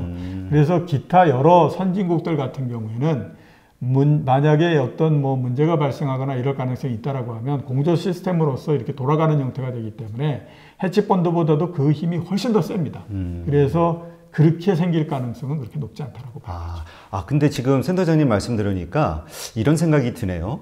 그러니까 지금 현재 시스템은 워낙 각국이 모두가 부채가 만연해 있고 한 나라가 쓰러지면 거기만 쓰러지는 게 아니라 다 연결돼 가지고 모든 전 세계 국가들이 다 어려워지는 거잖아요. 그러니까 말씀하신 대로 서방 뭐 영국이든 뭐 독일이든 어려워지면 다른 나라들이 다 도와줄 수밖에 없는 거고. 그럼 반대로 중국에서 어떤 문제가 터졌을 때는 또 역시 그 이상의 엄청난 후폭풍이 모든 나라들에게 퍼지는 거잖아요. 그렇죠. 그러니까 실제로는 뭔가 위기가 터질 것처럼 이렇게 얘기는 하지만 막상 그런 상황이 되면 또 여기도 공조가 일어날 수밖에 없는 건가요? 그러니까 일정하게 어떤 시간 그에서 중국이 이제 뭐 성장에 관한 동력을 어느 정도는 상실해서 앞으로 기간을 봤을 때에 뭐 한 10년, 15년 뭐 이렇게 해서 더 이상은 이제 그렇게 덤비질 못할 것 같고, 그 다음에 또 적당히 앞으로 상당 기간 동안에 우리의 필요를 충족시켜 줄 수 있는 정도의 존재로서 이게 그 정도의 자리밖에 못할 것 같다. 이렇게 되면 그때서부터는 이제 공조를 해서 그거를 막아나갈 수 있도록 계속해서 도와주는 형태가 되죠. 그걸 계속해서 방치시켜 놓나서 정말로 중국이 끝갈 데 없이 나빠진다라고 하게 되면요, 그 영향은 전 세계적으로 나타나는 형태가 되기 때문에 이게 미국이나 다른 선진국도 견디기가 어렵거든요. 그러니까 적당한 수준까지는 그냥 방치를 했다가 그 다음서부터는 이제 그래서 이게 다시 일어날 수 있도록 해주면서 전체적인 아무튼 위상이 미국을 위협하지 못하는 정도 그런 위상이 되도록 조절을 해나가는 형태가 된다라고 생각하죠. 우리 막상 외환위기 때 부도가 날 것처럼 막 코너까지 몰렸다가 마지막에 이제 IMF에서 그렇죠. 자금 지원해주면서 확 일으켰던 것처럼 완전히 무너지기는 놔둘 수가 없다. 전 세계적으로. 그렇죠. 그렇게 되면 엄청난 이 악영향이 나오기 때문에 그 또한 견디기가 어렵거든요. 네. 센터장님 말씀 들으니까 이제 좀 명쾌하게 좀 뭔가 이렇게 연결고리가 좀 풀리네요. 네. 지금 자산 버블에 대해서 이제 말씀하셨는데 지금 유동성이 워낙 퍼지다 보니까 지금 뭐 미국 증시가 뭐 최고점을 계속 그렇죠. 올라가고 있잖아요. 그래서 어떤 분들은 이제 이게 한계점이다. 그럼 어떤 분이 지금 올라갈 때 더 올라타야 된다. 이런 분도 있고. 근데 이게 또 한국 부동산 시장도 마찬가지고요. 그렇죠. 부동산들이 장난이 아니잖아요. 강남들. 이 상황을 어떻게 관전을 해야 되는 겁니까? 일단 이제 미국 주식시장은 11년 넘게 상승을 해왔고요. 엄청나네요. 그랬기 때문에 지금은 상승에 너무 익숙해져 있는 상태이죠. 그러니까 11년 동안 상승하면 뭐 상승은 당연한 거다 이렇게 생각하기 때문에 이제 그렇게 이제 진행이 되고 있는데 제가 생각하기에는 이제는 좀 경계를 해야 된다라는 생각이 좀 많이 듭니다. 우선 이제 그 미국이 주가가 올라갔던 것들을 유동성을 공급하고 이랬던 것과 한번 맞물려서 생각하면 1차 금융 완화가 2009년도 정도에 있었습니다. 2009년도부터 2010년도 사이에 있었거든요. 그때 이제 양적 완화를 공급을 이렇게 집어넣고 이런 형태가 됐습니다. 그때 그걸 했던 가장 큰 목적은 이제 미국이 금융 위기가 나고 막 금융기관들이 무너져 내리고 이러는 것들은 일단 아무튼 좀 수습을 했는데 그 다음에 이거를 궤도에 올려놓기 위해서는 미국 경제가 살아야 된다라고 하는 것 때문에 경제를 살리기 위해서 양적 완화를 통해서 이제 그 공급을 하면서 막 이제 그 나가는 형태가 됐거든요. 그 1차 금융 완화, 1차 이 완화 조치가 있고 난 다음에 단기간에 미국 주식시장이 40% 정도 뛰었고요. 이머징 마켓이 140% 정도 올라갔습니다. 엄청나네요. 그러니까 엄청나게 올라갔죠. 그렇게 했고 두 번째 이제 금융 완화는 언제 있었냐면 2012년도서부터 2013년도 정도까지 있었습니다. 그때에 미국과 유럽에서 유동성을 굉장히 많이 공급하고 했었는데 가장 큰 목적은 유럽에서 재정 위기가 발생을 해버렸기 때문에 그거를 막기 위해서 그걸 했었죠.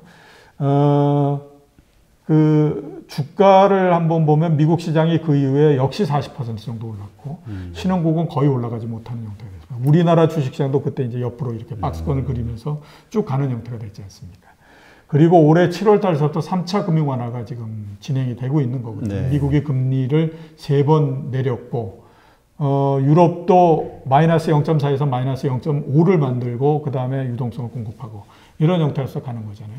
근데 지금까지 이제 시작하고 지금까지 한 반년 정도 지났는데 주가 움직이는 걸 보면 그때 1차 금융 완화, 2차 금융 완화에 비해서는 굉장히 약한 형태죠. 그러니까 이미 금리라고 하는, 그러니까 금융 완화라고 하는 거가 생명을 다하고 있다라고 하는 것들을 보여주고 있는 그런 거니까 상대적으로 동력은 굉장히 지금 떨어지고 있다. 이렇게 이제 볼 수가 있죠.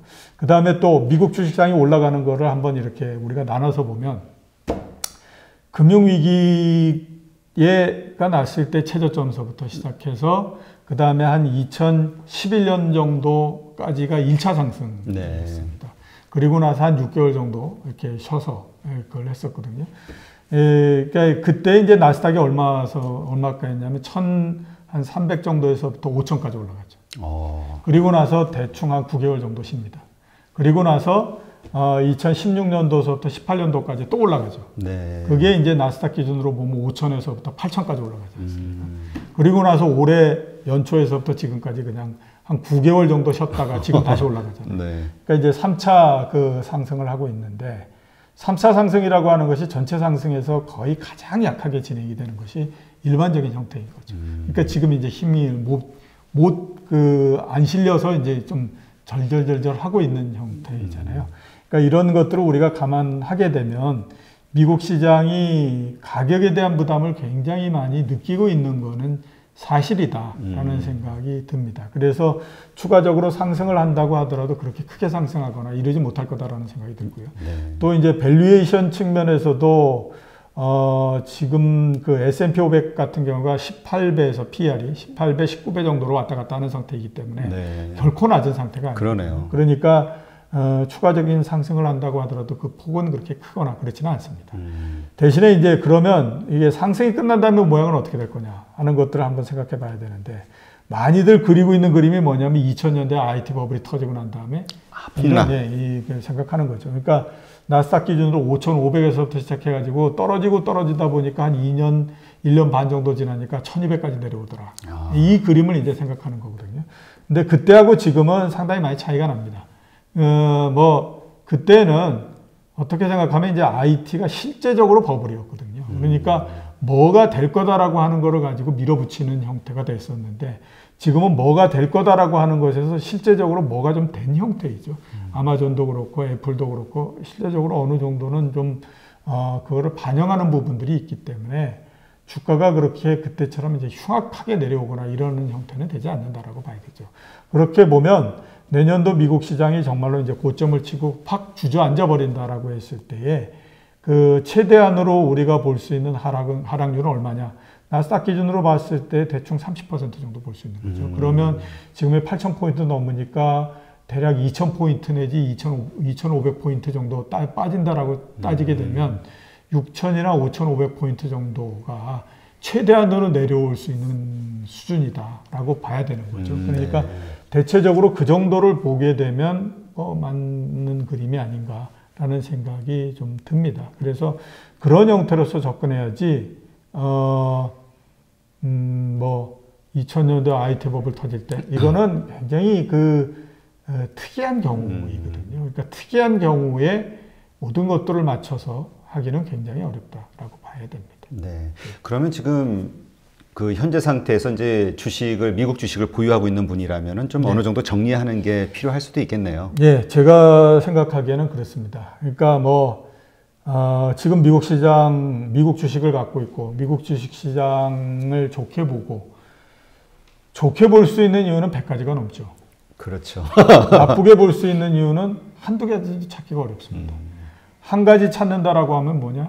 가격이 너무 높아, 지금은. 야, 아무리 그런다고 하더라도, 야, 나스닥이 7배가 넘고 이렇게 했는데, 이게 7배 상승이라고 하는 것이 선진국 시장에서 그렇게 쉬운 일이 아니잖아. 그렇죠. 이거 이해는, 그렇게 찾기는 어렵다라고 봐야 되잖아요. 근데, 이 가격의 세계에서, 네. 100이 꼭 1을 이길 수 있느냐? 꼭 그렇다라고 볼 수는 없는 거거든요. 제가 생각하기에 이 세상에서 가장 큰 악재는 가격이 높다라고 하는 것이 가장 큰 악재입니다. 다른 어떤 호재를 모은다고 하더라도 가격이 높다라고 하는 그 악재를 이길 수는 없는 거거든요. 반대의 경우는 뭐냐면 그 어떤 호재를 다 모은다고 하더라도 가격이 낮다라고 하는 거를 이길 수는 없다라고 하는 거기 때문에 제가 보기에는 지금 미국 주식을 갖고 있고 이렇다라고 하면 그거를 굳이 지금 이 높은 가격에서 특히 또 올해 같은 경우에는 나스닥이 30% 올랐거든요. 많이 올랐네요. S&P 500이 거의 25% 정도 올랐기 때문에 1년 사이에 미국 시장이 30% 오른다라고 하는 건 해볼 수 있을 만큼 다 해본 거잖아요. 그러면 더 뭘 미련을 갖느냐라고 하는 겁니다. 그래서 그렇게 따져보면 지금 정도에서는 줄인다고 하더라도 아쉬울 거 없다 이런 생각 저는 갖고 있습니다. 그러면 차라리 그런 분들은 행복한 고민인데 예. 지금 막 계속 돈 번다 올라간다 하니까 지금 막 뛰어 들어가는 분들도 꽤 많더라고요. 예, 그렇죠. 워낙 항상 맨 마지막은 견디지 못하는 사람이 가격을 만들면서 끝장이 나는 형태가 되는 거니까. 특히 보면 그렇지 않습니까? 여태까지 한국 주식 잘 갖고 있었는데 올해 코스피가 얼마 올랐냐면 지금 연초 대비해서 4% 올랐거든요. 나스닥은 마이너스 8% 정도입니다. 코스닥? 예, 코스닥. 코스닥은 마이너스 8%입니다. 자, 그러면 한번 생각해 보면 정말 열불이 나는 거죠. 그렇죠. 막 저쪽은 30%인데. 아까 했던 것처럼 나스닥이 30% 올랐는데다 거기다가 환율이 또 우리가 절하가 된 부분이 있기 맞아요. 때문에 그것까지를 다 감안하게 되면 미국 주식을 갖고 있었던 사람은 거의 40% 정도의 수익을 낸 겁니다. 그러니까 이게 원래 그 가격의 세계에서는 배가 고픈 거는 참을 수 있어도 배 아픈 건 진짜 못 참거든요. 명언이신데요? 그러니까 야 이렇게 되느니 내가 저쪽 가서 해야 되겠어. 이렇게 이제 가거든요. 참다 못해서 가게 되면 그 다음에 꼭 사고를 치는 형태가 되기 때문에 여태까지 참으셨으면요. 그냥 계속 참으시는 게 낫습니다. 왜냐하면 한국 주식시장이 한국 경제가 망가진 것도 아니고 그러면 나중에 시간이 지나서 한번 따져보면 주식은 공평한 거거든요. 그러니까 가격이 못 올랐는데 오를 만한 이유가 있음에도 불구하고 못 올랐다라고 하면 그거는 나중에 올라가는 거고요. 올라갈 이유가 있긴 하지만 너무 많이 올라갔다라고 하면 그거는 또 하락을 해서 조정을 하는 거기 때문에 지금이 가장 괴롭지만 이 괴로운 거를 한번 참고 넘기게 되면 그 다음에는 그래도 마음이 편한 때가 오니까요. 어차피 지금 늦었는데 뭘 늦은 상태에서 뭘 합니까? 제가 오랜 시간 동안 가면서 하나 신조를 갖고 있는 부분이 그게 뭐냐면 늦었다라고 생각했을 때는 아무것도 안 하는 것이 가장 좋은 길이다. 네. 그래서 지금은 한국 시장을 팔고 미국으로 가겠자. 이거는 굉장히 어리석은 선택이기 때문에 안 하는 게 좋습니다. 아주 명쾌하게 말씀해 주시니까 정리가 되네요. 그러면 지금 뭐 미국 주식시장 그렇다 치고 한국에도 네. 지금 부동산 시장이 아주 네. 과열이잖아요. 네. 특히 강남권으로. 이거에 대한 생각은 어떠세요? 똑같이 제가 봤을 때에 부동산도 거의 맨 마지막에서 지금 이제 그걸 하고 있는 거거든요. 그러니까 굉장히 아무튼 불안하고 그 다음에 문제가 생길 가능성, 그러니까 이제 그 가격이 많이 떨어져서 이렇게 될 가능성이 높다 이렇게 저는 보고 있는데요. 자, 우리 한번 이렇게 생각을 해보죠. 부동산하고 주식하고 가격을 움직이는 요인들이 있을 겁니다. 네. 이게 과연 그러면 차이가 나느냐? 그러니까 우리가 주식이 움직일 때 주가를 움직일 수 있는 요인들을 한번 따져보면 우선 이제 경제가 좋아야 되겠죠. 네. 그 다음에 금리가 낮으면 좋고요. 그 다음에 소득이 올라가게 되면 그만큼 이제 금융자산에 대한 수요가 늘어나기 때문에 이제 할 거고. 그 다음에 뭐 소소하게 들어가면 기업 실적이 올라가야 될 거고 뭐가 있고 뭐 이렇습니다. 부동산도 올라갈 때 이게 왜 올라갈까? 올라가기 위해서 필요한 게 뭔가? 경기가 좋아야 돼요. 그죠? 금리가 낮아야 될 거고. 그렇죠. 그 다음에 소득이 그래서 부동산이라고 하는 것들을 뒷받침할 수 있는 만큼의 소득이 있어야 될 거고. 뭐 이런 부분들입니다. 그러니까, 부동산하고 주식하고 움직이는 동력은 똑같다라고 하는 겁니다. 자, 그런데 왜 서로가 차이가 나는 것처럼 보이냐 하면 주식은 조그만 돈 가지고도 갈 수가 있잖아요. 그러니까 이거는 먼저 반영을 하는 겁니다. 경기가 좋아지기 전서부터도 가격이 올라가는 거고 이렇게 하는 거죠. 대신에 부동산은 규모가 크기 때문에 움직이는 게 뒤에 움직입니다.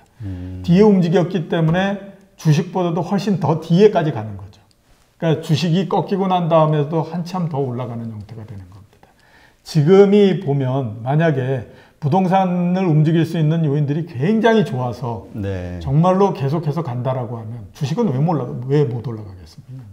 이게 서로 안 맞잖아요. 그렇죠. 주식도 올라가고 부동산도 올라간다라고 하면 얘기가 되는 거지만 그게 아닌 상태가 되면 이미 가격을 움직일 수 있는 뭔가가 흐트러져 버린 형태인데 부동산은 거기에서 이게 아무튼 이 기대 심리를 가지고 계속해서 이제 가는 형태가 된다라고 봐야 되는데 자, 그러면 부동산을 움직이는 가장 큰 동력은 뭐냐? 경기가 안 좋으니까 이건 아닙니다.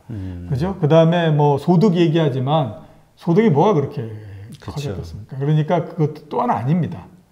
제일 이제 큰 부분은 금리가 낮아서 유동성이 굉장히 많다. 이런 얘기들 많이 하거든요. 네. 그거 하나만 가지고 높은 가격을 계속해서 끌어올려가면서 갈 수는 없다라고 하는 거죠. 그러니까 그거는 낮은 금리라고 하는 것은 언젠가 되면 한계에 부딪힐 수밖에 없고 그렇게 되면 그 다음서부터는 낮은 금리라고 하는 것들은 작동을 못하는 형태가 되는 거거든요. 그러니까 예를 들어서 이런 형태가 되는 거죠. 우리가 옛날에 일본 주식시장을 보면서 그런 얘기 많이 했잖아요. 진짜 바보 같은 놈들이야. 아니 1년에 금리 꼴랑해야 1%도 안 주면 되는데 그걸 가지고 왜 그거 은행에 예금해 놓고 있어. 주식하면 아니 하루만 잘해서 상한가 치면 30년 금리가 떨어지는데 네. 왜 그런 미친 짓을 하고 있어. 이런 얘기를 많이 했잖아요. 네. 근데 따져보면 그 당시에 1%의 예금을 하고 있는 일본 사람들이 현명했다라고 하는 거죠. 왜 그러냐면 아무리 금리가 낮다고 하더라도 주가가 떨어져 버리면 이거는 금리에 비해서 마이너스가 돼버리기 때문에 안 된다라고 하는 겁니다. 부동산도 마찬가지예요. 지금 올라가고 있기 때문에 부동산이 굉장히 좋아지는 거, 저금리라고 하는 것이 작동을 한다. 이렇게 이제 생각하지만 가격이 피크를 치고 내려오기 시작하면요. 이거는 금리가 0%가 된다고 하더라도 사정이 달라지는 겁니다. 가격이 떨어지면 내가 가지고 있는 거는 마이너스가 되기 때문에 금리가 얼마가 되든지 내가 나하고는 전혀 상관이 없는 형태가 돼버리는 거거든요. 그러니까 지금이 부동산이 그런 면에서 봤을 때 상당히 지금 그 위험한 상태에 있다라고 봐야 되는 거고, 지금 부동산 가격이 굉장히 많이 올라가고 있는 거는 가격이 계속해서 올라가고 있었기 때문에 그 힘으로 해서 계속해서 밀어붙이는 형태로서 가는 거거든요. 자, 주식이 전 세계적으로 동주화되는 것처럼 부동산도 전 세계적으로 동주화돼서 움직입니다. 왜냐하면 전 세계 부동산이 움직이는 거에 가장 큰 동력이 유동성과 금리이기 때문에 전 세계가 거의 비슷한 형태로서 움직이는 형태가 되거든요. 미국의 부동산, 영국의 부동산, 유럽의 부동산 이런 것들이 다 피크를 치고 지금 가격이 옆으로 머무는 형태가 되는데 한국의 부동산이 계속해서 올라간다? 이거는 맞는 형태가 아니고요. 그 다음에 이제 많이들 얘기하는 것이 그러지 않습니까? 이제 강남의 부동산. 네. 그래서 이거는 워낙 수요가 많기 때문에 이게 꺾이지 않아요. 강남 불패. 강남 불패 이런 얘기 많이 합니다. 우리나라의 부동산이 1990년을 넘으면서부터 조금씩 달라지는 형태가 됐었습니다. 그 이전에는 가격이 막 올라가고 막 맞게 되면 옆으로 가기만 했었거든요. 그랬는데 1990년대에 의외로 1.3%가 빠집니다. 그 다음에 또 이제 하락을 했던 게 언제냐면 2011년서부터 하락을 하기 시작하거든요. 그때 강남의 부동산이 9% 정도가 내려갑니다. 이거는 정말로 이때에서부터는 드디어 이제 부동산이라고 하는 것이 가격이 올라가고 떨어지고 하는 것의 형태로서 바뀐 거거든요. 그러면 이제는 달라지겠냐 하는 겁니다. 2011년도서부터도 그렇게 막 10%씩 가격이 떨어지는데 이번에는 그러면 다르냐? 이번도 마찬가지거든요. 피크를 치면 전체 지수가 10%, 15%가 떨어지면요. 그 개별적으로 아파트는 30% 넘게 떨어져 버립니다. 그렇기 때문에 이미 우리나라의 그 강남의 아파트들도요. 가격의 원리에 충실하게 움직이는 형태로 바뀌어버린 거기 때문에 불패라고 하는 거는 없습니다. 따져보시면 그렇잖아요. 2015년 이때에 강남에 재건축하는 아파트들 어떤 일이 벌어졌냐면요. 미달이 나가지고 난리가 아닌 형태로 됐었습니다. 그러면 그때는 무슨 수요가 없고 공급이 너무 많이 늘어났겠습니까? 공급은 지금이 더 많은 상태이거든요. 그런데 왜 지금은 그런 얘기가 계속 나오느냐. 가격이 높아지니까 수요가 엄청나게 많은 것 같고 공급은 없는 것 같이 생각이 되는 거죠. 근데 가격이 떨어지게 되면 그 다음서부터는 이게 수요는 없고 공급이 왜 이렇게 많아? 이런 생각이 드는 겁니다. 그래서 옛날에 그 주가가 떨어지면 그런 얘기들 하지 않습니까? 정부가 주가가 떨어지는 걸 막으려고 하는데 안 돼요. 그러니까 나중에 되면 어떤 얘기냐면 야 도대체 어느 놈이 가짜 주식을 찍어가지고 돈 버는 거 아니야? 세상에 어디에서 이렇게 주식이 많이 나오는 거야? 이런 그 얘기를 하거든요. 마찬가지예요. 그래서 오를 때의 논리를 가지고 하락할 거를 절대 예상할 수 없고요. 하락할 때의 논리를 가지고 상승하는 거를 절대 예측할 수 없습니다. 판은 바뀌게 되면 180도 모든 것이 다 달라지기 때문에 지금 가지고 있는 생각을 가지고 접근한다는 건 굉장히 위험한 일이다. 이렇게 볼 수밖에 없는 거죠. 네. 말씀 들으니까, 그동안 이렇게 좀 불분명하게 이렇게 얽혀있던 여러 가지 것들이 이렇게 좀 단순하게 이렇게 정리가 되는 느낌이, 확실히 이렇게 이종우 우리 리서치 센터장님하고 이렇게 대화를 나누면서 이렇게 자꾸 이렇게 뭐라 그럴까요? 쾌감 같은 게 느껴지네요. 다행입니다.